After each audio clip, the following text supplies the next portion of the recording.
Hi, I'm Dr. John Hatch, and today I'm going to talk to you about the science behind sleep, more than just the neurochemistry. But first, you have to understand how brain pathways work, how the brain turns off, how it regulates itself.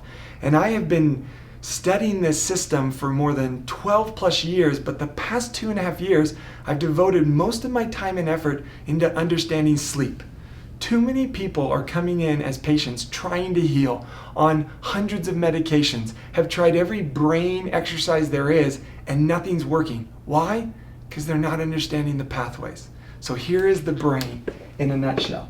When we stare and look and study the brain, we're going to teach you now how all of the science works together. If you remember this picture from the other one, we're highlighting certain areas of the brain.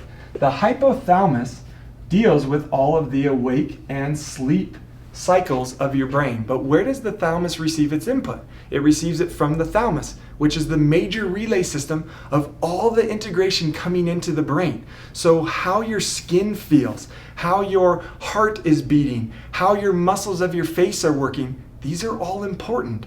But the question is, do they all fire while you're sleeping? No. There are 3 specific pathways that are working while you're sleeping. And it's your vestibular cardiac pulmonary pathway that allows you to breathe. So we know breathing is both conscious and unconscious because while you're sleeping, your heart's still going, your respiratory system's still going. The vestibular spine or cerebellum pathway, which enables your balance, your movement, your rotation, and calculating where you are in space. And then the spinal cerebellum, which is all our muscle signals to our body. A lot of people that have restless leg syndrome have an issue with this spinal cerebellum feedback loop. People that are grinding their teeth at night, they're not getting enough input through the cerebellum that it's not getting their brain to calm down and rest. This is where your cerebellum rehabs, heals. There's plenty enough new research out there that if you're not sleeping well, you're not recovering. And not only from a physical standpoint, but from a neurological standpoint. This cerebellum is involved, 20% of it is motor function.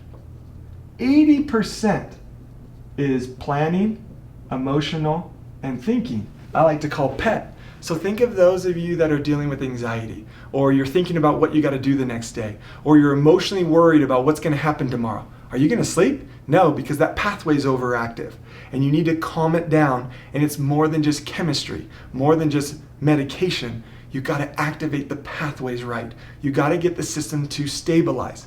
What's so incredible about this cerebellum and this vestibular pulmonary, the vestibular system's here in the pons. The pulmonary cardiac is in the nucleus ambiguous.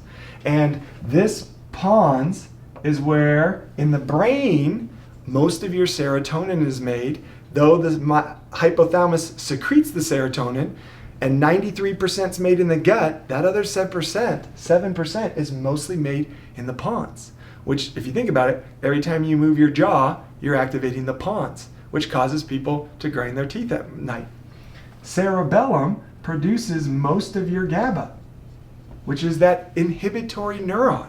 So of course, if your cerebellum's not firing right, you're not going to sleep. So neurologically, when you have the chemistry, when you have the system working, there are again so many people coming in on so many sleep medications and so much things that aren't making a difference because I believe the ratio's not right. At the same time, how is their brain? And I have seen some changes even with patients that have seen drastic changes in their sleep due to rehabbing the vestibular cerebellum pathway, the vestibular cardiopulmonary system, or rehabbing that spinal cerebellum pathway. So what I want you to start asking yourself is, what am I doing to improving these things? And if you don't understand them, research, study it, call the office, and we can teach you. We can help you understand what it takes to have the best night's sleep of your life. More so than if that chemistry or that medication or that supplement isn't getting the change that you need. You will love understanding how this brain works. On top of this, we also haven't talked about the brain waves. In brain waves, you have alpha, beta, gamma, theta, and delta. And everyone really kind of understands that this delta brainwave helps us sleep.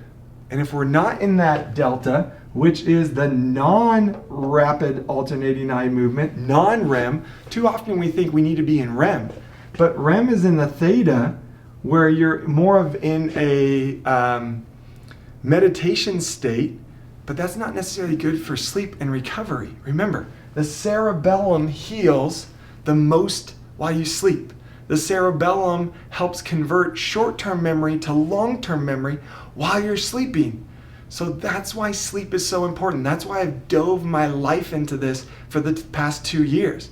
So many people are like, what are you bringing to the table that's not what other people know? And the reality is, I'm painting the whole picture.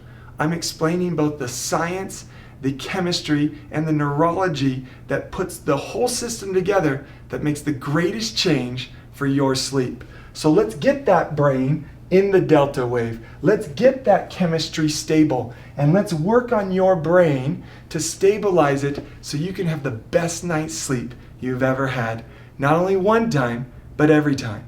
Now the great thing is once this works, it stabilizes. It's not something you have to keep taking the rest of your life.